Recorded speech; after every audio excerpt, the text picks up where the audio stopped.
जटाटवीगलज्जल प्रवाह पावितस्थले गलेवलम्ब्य तुङ्गमालिकाम्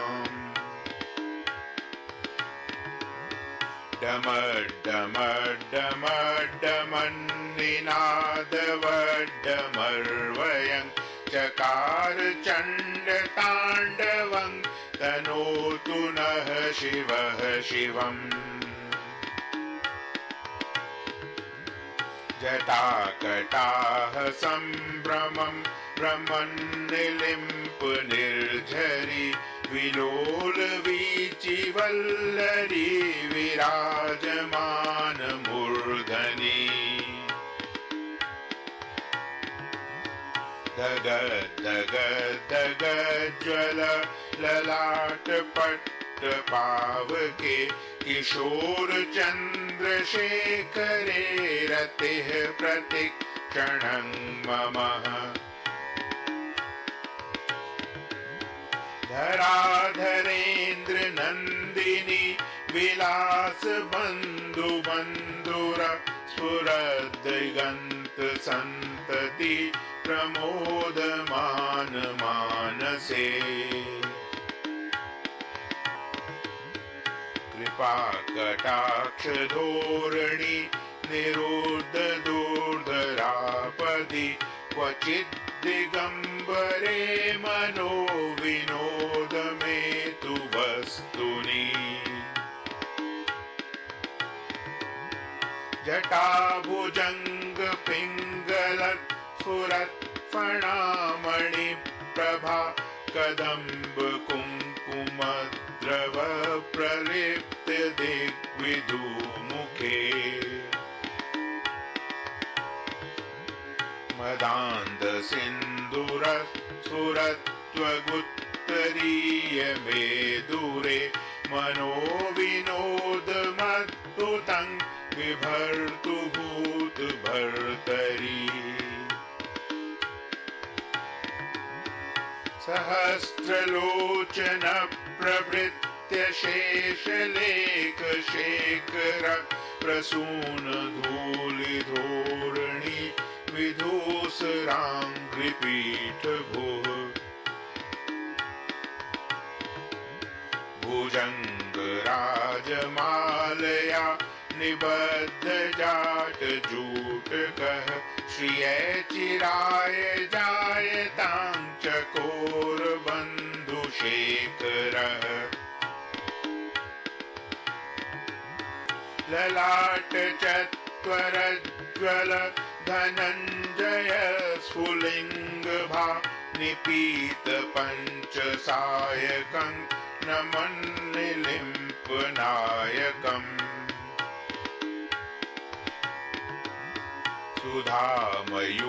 सुधामयूखलेखया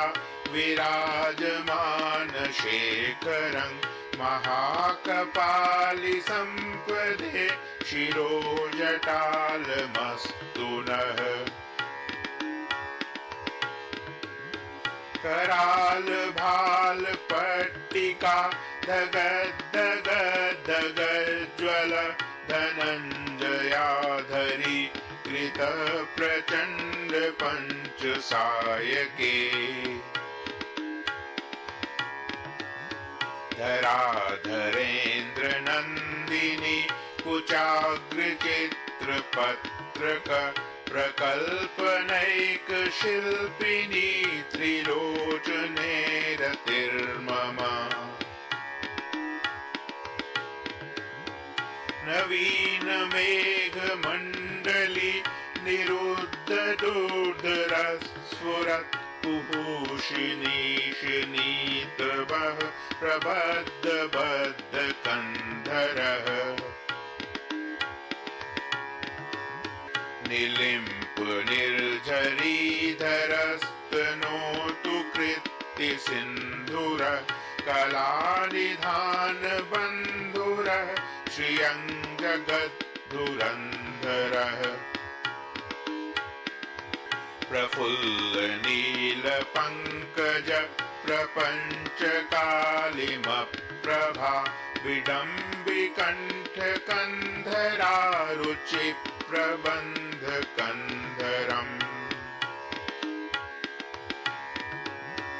स्मरच्चिदं पुरच्चिदं भवच्चिदं मखच्चिदं गजच्चिदान्धकच्चिदं तमन्तकच्चिदं भजे अकर्व सर्वमङ्गला कला कदम्ब मञ्जरी रसप्रवाह माधुरी विजृम्भणा मधुव्रतम् स्मरान्तकं पुरान्तकं भावान्तकं मखान्तकं गजान्तकान्धकान्तकं तमन्तकान्तकं भजे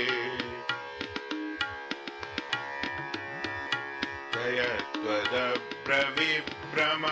भ्रमभुजङ्गमस्फुरत् दगद्दगद्द निर्गमत्कराल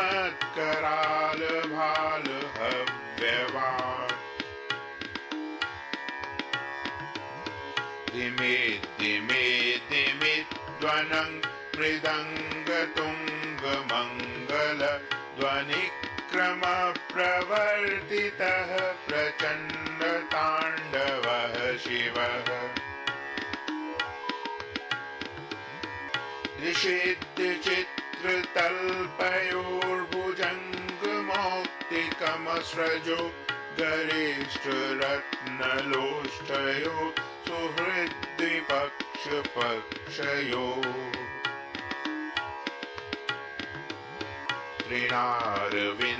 तृणारविन्दचक्षुषो प्रजामही महेन्द्रयो समं प्रवर्तयन्मनः कदा सदा शिवं भजे तृणारविन्दचक्षुषो प्रजामही महेन्द्रयो समं प्रवर्तयन्मनः कदा सदा शिवं भजे कदा निलिम्प निर्झरि निकुञ्जकोटरे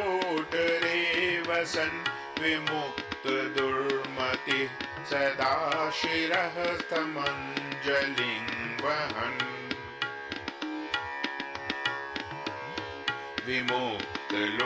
विमुक्तलोललोचनो ललाम भाललग्नकः शिवेति मन्त्रमुच्चरन् कदा सुखी भवाम्यहम् इमं हि नित्यमेव मुक्तमुक्तमोत्तमं स्तवं पठन् स्मरन् ब्रुवन्नरो विशुद्धमेति सन्ततम् हरे गुरौ सुभक्तिमाशु याति नान्यथा गतिं विमोहनं हि देहिनां सुशङ्करस्य चिन्तनम् पूजावसानसमये दशवक्त्रगीतं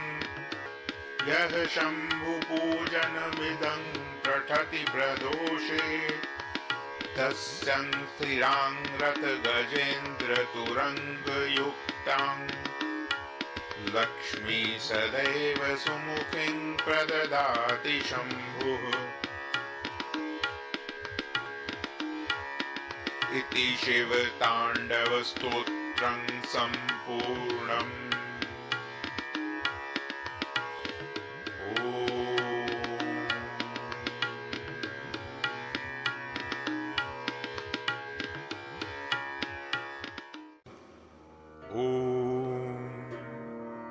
जिन्होंने जटारूपी अटवी यानी वन से निकलती हुई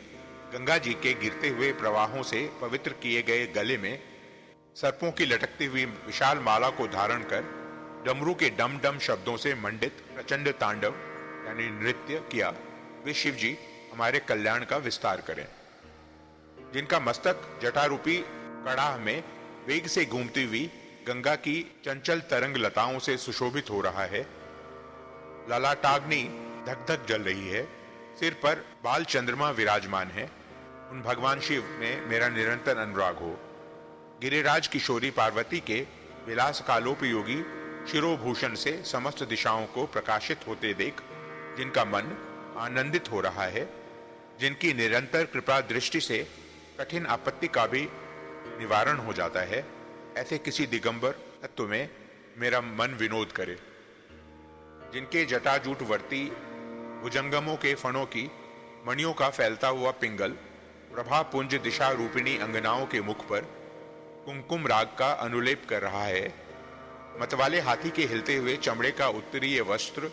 यानी चादर धारण करने से स्निग्ध वर्ण हुए उन भूतनाथ में मेरा चित्त अद्भुत विनोद करे। जिनकी चरण पादुकाएं इंद्र आदि समस्त देवताओं के प्रणाम करते समय मस्तकवर्ती कुसुमों की धूलि से धूसरित हो रही है। नागराज शेष के हार से बंधी हुई जटा वाले वे भगवान चंद्रशेखर मेरे लिए चिरस्थायिनी संपत्ति के साधक हों। जिसने ललाट वेदी पर प्रज्वलित हुई अग्नि के स्फुलिंगों के तेज से कामदेव को नष्ट कर डाला था, जिसे इंद्र नमस्कार किया करते हैं, सुधाकर की कला से सुशोभित मुकुट वाला वह श्री महादेव जी का उन्नत विशाल ललाट वाला जटिल मस्तक हमारी संपत्ति का साधक हो। जिन्होंने अपने विकराल भाल पट्ट पर धक धक जलती हुई अग्नि में प्रचंड कामदेव को हवन कर दिया था। गिरिराज किशोरी के स्तनों पर पत्र भंग रचना करने के एकमात्र कारीगर उन भगवान त्रिलोचन में मेरी धारणा लगी रहे। जिनके कंठ में नवीन मेघमाला से घिरी हुई अमावस्या की आधी रात के समय फैलते हुए दुरूह अंधकार के समान श्यामता अंकित है, जो गजचर में लपेटे हुए हैं, वे संसार भार को धारण करने वाले चंद्रमा के संपर्क से मनोहर कांति वाले भगवान गंगाधर मेरी संपत्ति का विस्तार करें। जिनका कंठ देश खिले हुए नील कमल समूह के श्याम प्रभा का अनुकरण करने वाली हरिणी किसी छवि वाले चिन्ह से सुशोभित हैं, तथा जो कामदेव, त्रिपुर, भव यानी संसार, दक्ष यज्ञ, हाथी, अंधकासुर और यमराज का भी उच्छेदन करने वाले हैं, उन्हें मैं भजता हूं। जो अभिमान रहित पार्वती की कला रूप कदम्ब मंजरी के मकरंद स्रोत की बढ़ती हुई माधुरी के पान करने वाले मधुप हैं, तथा कामदेव, त्रिपुर, भव, दक्ष यज्ञ, हाथी, अंधकासुर और यमराज का भी अंत करने वाले हैं, उन्हें मैं भजता हूं। जिनके मस्तक बड़े वेग के साथ घूमते हुए भुजंग के फुफकारने से ललाट की भयंकर अग्नि क्रमशः धधकती हुई फैल रही है। धीमी धीमी बजते हुए मृदंग के गंभीर मंगल घोष के क्रमानुसार जिनका प्रचंड तांडव हो रहा है, उन भगवान शंकर की जय हो। पत्थर और सुंदर बिछौनों में सांप और मुक्ता की माला में, बहुमूल्य रत्न तथा मिट्टी के ढेले में, मित्र या शत्रु पक्ष में, तृण अथवा कमल लोचना तरुणी में, प्रजा और पृथ्वी के महाराज में समान भाव रखता हुआ मैं कब सदाशिव को भजूंगा। सुंदर ललाट वाले भगवान चंद्रशेखर में दत्तचित्त हो अपने कुविचारों को त्याग कर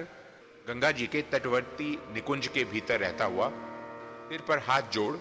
डबडबाई हुई वेहवल आंखों से शिव मंत्र का उच्चारण करता हुआ मैं कब सुखी होऊंगा। जो मनुष्य इस प्रकार से उक्त उत्तमोत्तम स्तोत्र का नित्य पाठ, स्मरण और वर्णन करता रहता है, वह सदा शुद्ध रहता है और शीघ्र ही सुरगुरु श्री शंकर जी की अच्छी भक्ति प्राप्त कर लेता है। वह विरुद्ध गति को नहीं प्राप्त होता, क्योंकि श्री शिव जी का अच्छी प्रकार का चिंतन प्राणी वर्ग के मोह का नाश करने वाला है। सायंकाल में पूजा समाप्त होने पर रावण के गाए हुए इस शंभु पूजन संबंधी स्तोत्र का जो पाठ करता है, भगवान शंकर उस मनुष्य को रथ, हाथी, घोड़ों से युक्त सदा स्थिर रहने वाली अनुकूल संपत्ति देते हैं।